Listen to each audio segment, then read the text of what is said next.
জুবিন দা হত্যাকাৰীক কিন্তু এনেকৈ ফাঁচি দিলেও আমাৰ বেয়া লাগিব অলপ, হয় নাই বাৰু? কথাটো এনেকুৱা, ফাঁচি দিলে ঘপকৈ মৰি থাকিব, শাস্তি বোলা বস্তুটো ফিলিংছে নহ'ব।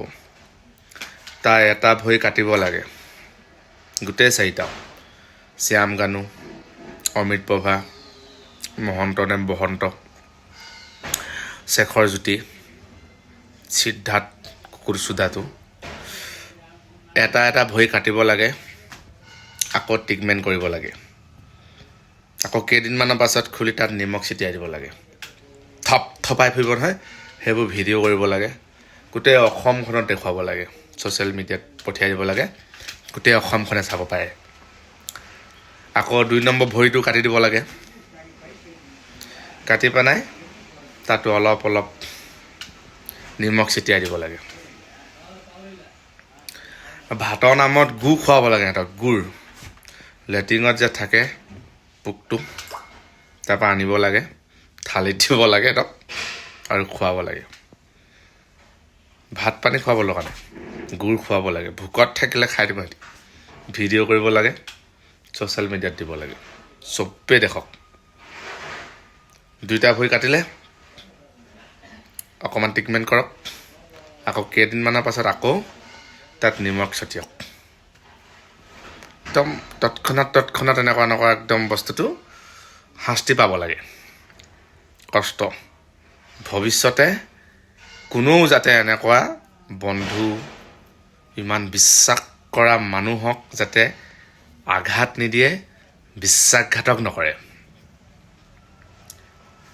এবাৰ হাতখনলৈ আহিছোঁ, হাতৰ প্ৰথমতে আঙুলিক 5টা কাটিব লাগে,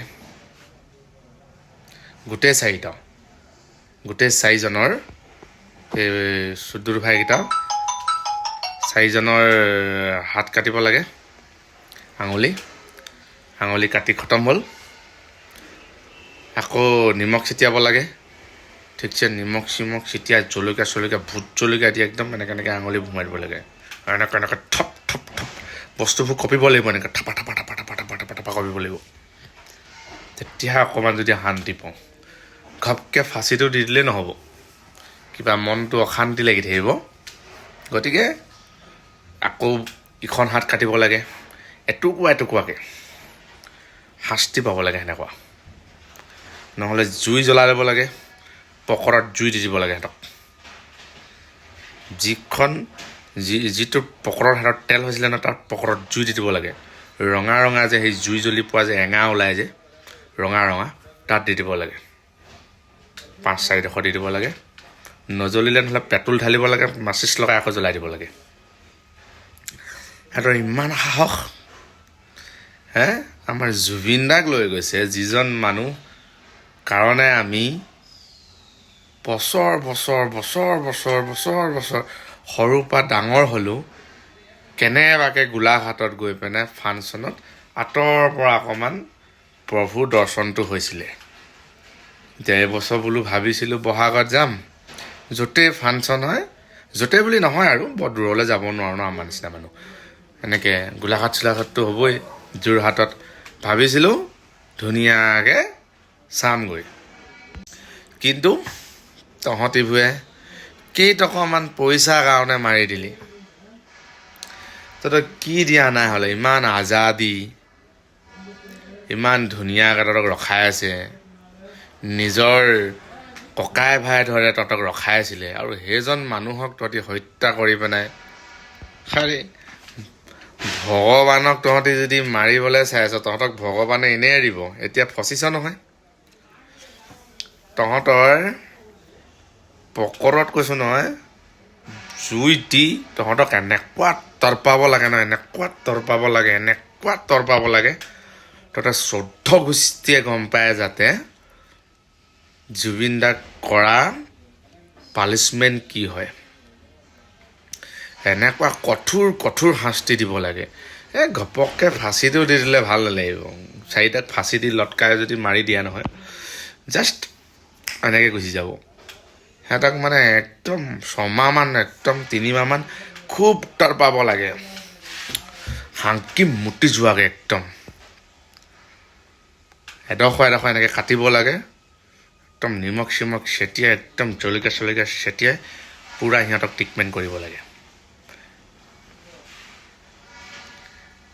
যিজন জুবিন দাক আমি ইয়াত ৰখাওঁ বহুত ওপৰত,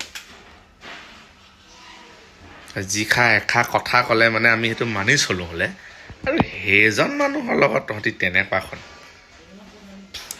এই শ্যাম কানু ঘৈণীয়েকো অলপ শাস্তি পাব লাগে। নিউজত দেখিছোঁ হেনো মাংস ভাত লৈ গৈছে হেনো বোলে জেললৈ। বৰ ভাল কামটো কৰিলে, আৰু বৰ ভাল কাম কৰিলে। এটা চকু খোলা নাই এতিয়ালৈকে।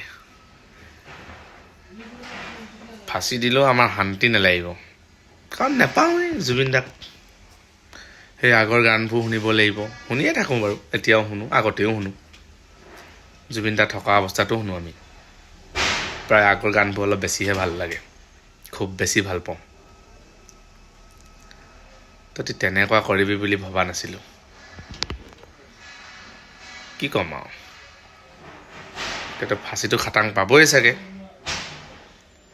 নেপালে আৰু পাব্লিকক এৰি দিব লাগে, অলপ পাব্লিকৰ মনটোকে শান্তি হওক।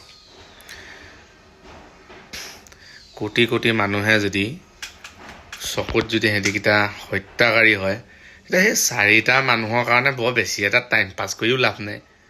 এইবোৰ চাৰ্জশ্বিট, এইবোৰ SIT এইবোৰ গঠন কৰি লাভেই নাই। আছে এইবোৰ মানুহে গোটেইখন দেহুনিয়ে আছে। কাৰণ কেলৈ এটাই ভুল কৰিলে মানে 10টাই ভুল নকৰিলে মানে সেই এটাটোক গৰু পিটন দিব লাগে। গতিকে কোটি কোটি মানুহে যদি জুবিন দাক ভাল পোৱা অনুৰাগী, যিসকলে ভগৱান বুলি মাতে, আৰু এইটো কোন কেলৈ মাৰি পেলাব লাগে।